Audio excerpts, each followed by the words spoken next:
This is something else you brought up yesterday. Bringing too much stuff up, everybody. The ideas that you have, most of your ideas are business related. That's why I think the podcast really succeeded in the beginning, because we had a lot of good hockey business. There was a lot of stuff going on that it seemed like, but sports gambling is something I didn't even.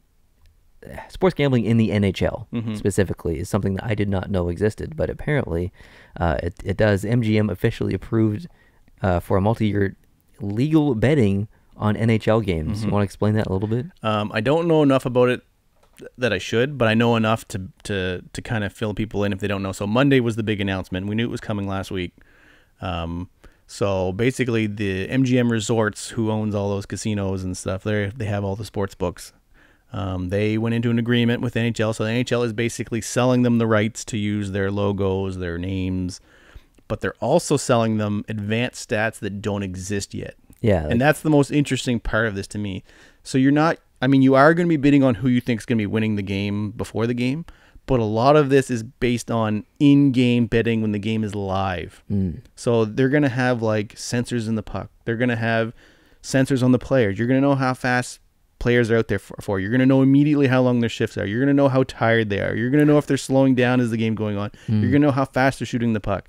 So they're basically building this intense, like advanced stats. Like, and the NHL stats that they have available right now, I know from making the bot, are actually very good. Yeah.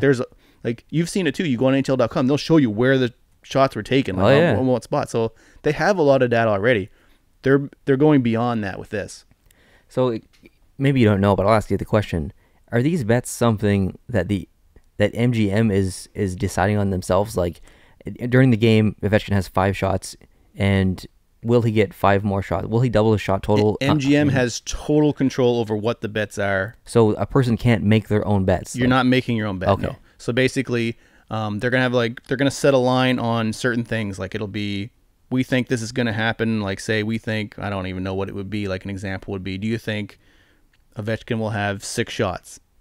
They'll set a number like 6, 5, or 4, and then you'll basically predict on one side of that line, and they'll use that as the game goes on. They'll keep adjusting the line based on the stats data that they have. Okay.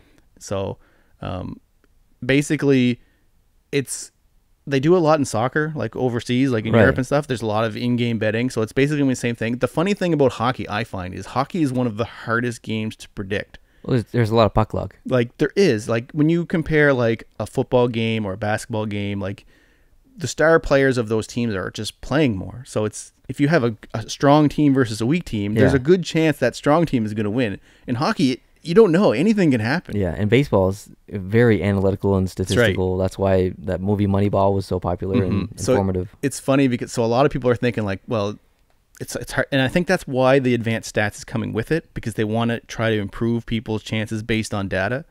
So I think that's really interesting, and only MGM Resorts is going to have access to this data. It's not exclusive. It's not publicly available. That's part of what they're paying for, and all of the, I guess, betting money that MGM makes is theirs. They don't give any of that back to the NHL. So the NHL is not profiting off of the bets directly. Just the contract. They're profiting over the contract of selling the rights to the data and the logos and stuff. So the NHL doesn't care if it's successful or not successful. They're getting money. The NHL thinks that the sports betting, and they're hoping that other partners come on too. This is not limited to MGM. They're just the first ones to go with them. So they're hoping like fantasy players will get in on this. Okay. So, and like a lot of people, like in the States especially, they don't necessarily watch football anymore. They watch football for their fantasy teams. Yeah. Fantasy is huge in the States. So I think the NHL is hoping that that's the long-term plan, that people get more involved with the game because they're actually betting on it. Yeah. Like there is a market for that, unfortunately, but I know a lot of people will be interested. It'll be interesting to see how it happens at first. Like right now it's limited just to MGM. It's going to be limited to the casinos and stuff like that. Is there a year on that?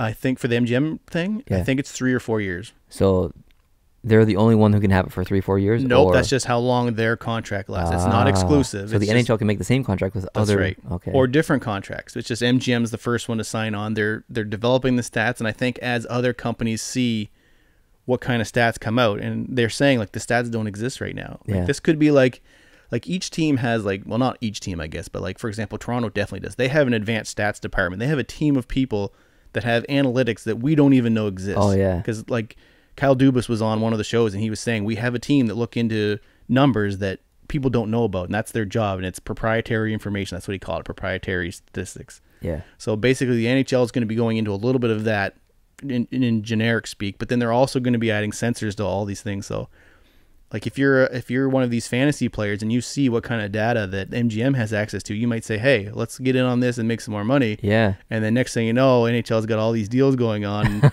So. And you made a good point that you were surprised that the players agreed to this, and the only reason they did is because the money from the contract, it goes into HRR, hockey related revenue, so the players actually get half of it. So that money that goes into this stuff will actually raise the cap. Yeah, because I think that was one of my first questions when you brought it up the other day. Is how do the players feel about this? Like I wouldn't like that. I wouldn't like it either. People are going to know in real time if I'm getting tired or if I have an injury and I start slowing down. Yeah. They're going to notice right away. Like, they're going to have graphs, and then all of a sudden you're going to be trending downwards, and then you're like, hey, something's going on with this guy. Yeah. Like, normally that stuff is proprietary to the teams, but now it's going to be people like betting on you. Like, how does the NHL stop the players from having a sideman? Someone asked that, and they say the integrity of our game is not in jeopardy. But Las Vegas Aces couldn't exist because it consisted of gambling, which was like a couple years ago. So it's a complete 180. Like it's obviously for the money. Obviously, it's money. Yeah. But they're hoping it grows the game, and it probably will. But they're really hoping it's going to bring in a bunch of money. So if you lived in Vegas, hypothetically, would you be betting on hockey? I would not, because I'm terrible at it. Me too. I would not bet. Like, I'm too cheap. Like, we have that prediction system on our Discord. I don't do it because I don't want to be embarrassed. Yeah, I don't do it either. So bad. Like, it's fun for you guys to do, but if I actually like when we sit down here, like I know at some starts of the year you've had people do predictions on the channel. Mine are nothing. Like, it's not even close. Like, who do you think's gonna make it? No, I'm terrible at that. Mine are already bad, and we're only 4 weeks into the season. So no, it's not for me. But there's people that's their job. They're professional sports. Yeah.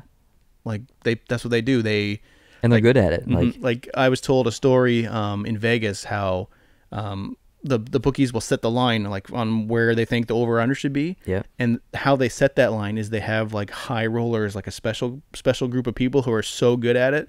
They give them early access to it, and they see where their bets go. Wow. And then they base their line for everyone else based on this select group of high rollers, I guess I'll call it. Wow. So there are people that like they're so good with numbers and analytics that they just, I don't know, like even sometimes when you look at analytics, it's wrong. So I don't know how they do it, but crazy. Well, when I was down in Vegas in last May, I think late May, one of the guys I was staying with made a pretty bold bet before the season started. Mm-hmm. I think he put 300 or 500 down on Vegas winning the cup.